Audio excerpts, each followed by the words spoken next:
So conservation of energy just means that if you have an isolated system, the energy of that whole system at some point in time, so the initial time, is equal to the energy of that whole system at another time, or what we call the final time. So to calculate the initial energy or the final energy, you just add up all the types of energy that exist in the system, and there are three kinds. So for the initial energy is made up of the initial kinetic energy, the initial potential energy, and the initial internal energy. And then you just do the same thing for the final point.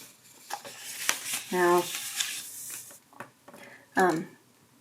what exactly are these things? So I stands for internal energy. So these two I's are anything it's kind of like heat. So if something's getting hot, you have internal energy, which means it's energy that you can't really get back easily.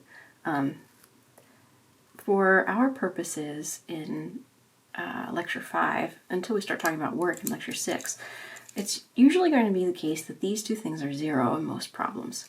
So let's save discussion of that for another time and just say that we've decided that there's no change in internal energy in our system, so we only have kinetic and potential energy at any time. So that's called mechanical energy.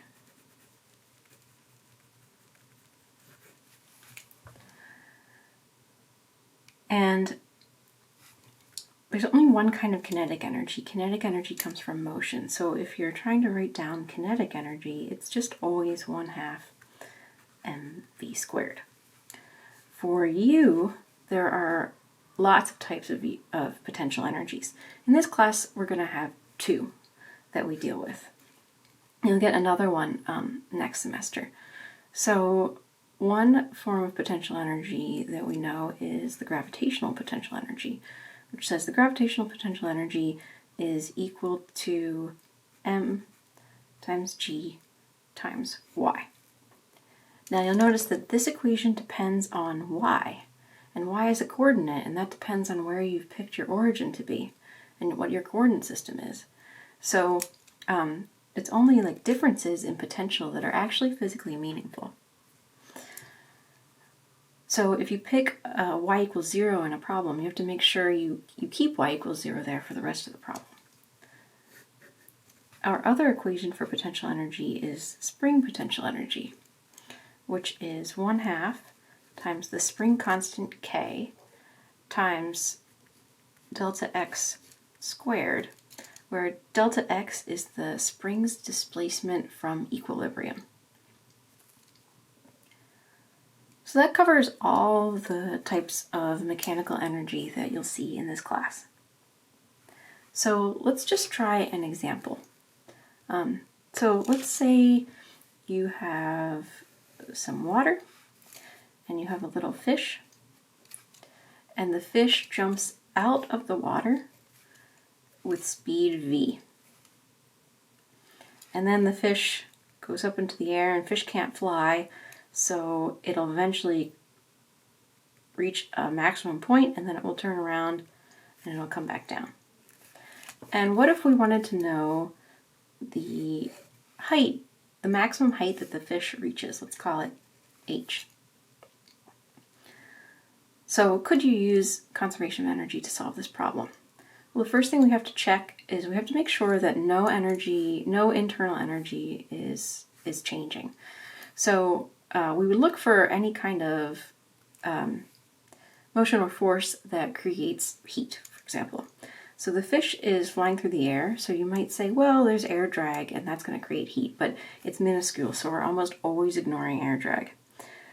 So in this case, the only force that's acting on the fish once it's in the air is gravity. And gravity is one of our conservative forces for which you can write down a potential. So we should be all set to use conservation of energy for this problem. You're probably thinking you could solve this with kinematics, and you're totally right, you could. But let's just use it as an example. So if I'm looking at this thing, I'm saying, okay, I want to use E initial equals E final. So what 2 points do I pick?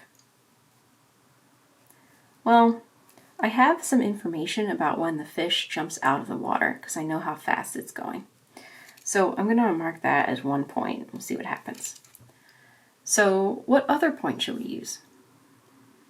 Well, we want to know the maximum height. And the height that the fish goes has to do with this point here. So I'm going to mark that as my 2nd point. So this will be initial, and this will be final. So now we use conservation of energy between these 2 points. So we'll say the initial energy equals the final energy. So now just look at the initial point. So now we're going to ask ourselves, is there kinetic energy? Is there a K initial at that point? Well, the fish is moving with speed v, so there is kinetic energy. So let's write that down. And then, is there potential energy? Well, to define a potential energy, we have to set a coordinate system. So we have to set a place where y equals 0. Let's set y equals 0 to be at the level of the water. So at the level of the water, y is 0. So mgy is also 0. So there's no potential energy at this point. Okay, so now let's look at the final point. At the final point, is there kinetic energy? Okay, is there kf? No, there's not, because when the fish gets up to the top here, its speed, its final speed, will be 0, because that's the point where it's turning around and coming back down to the water. So, and we know that, we've seen that in kinematics, right? So, there's no kinetic energy, there's no final kinetic energy. Is there final potential energy? Yes, so based on our coordinate system, the fish is at a height h, so it does have gravitational potential energy. So it does have PE, and it comes from gravity. So the kinetic energy is 1/2 mv squared. And that v is the initial v. And this mass is the mass of the fish. We don't know that, but let's see what happens. So this is v squared, and that has to be equal to mgy. That's the mass of the fish, little g. And y, what's y? Well, y is the height the fish goes, so y is h. So now we have 1/2 mv squared is mgh, and you'll notice the masses cancel, and we just have 1/2 v squared equals g times h. And if we divide both sides by g, we get that h is v squared over 2 times g. And that's all there is to it. So in this picture, you should think to yourself, okay, the fish is full of kinetic energy when it jumps out of the water.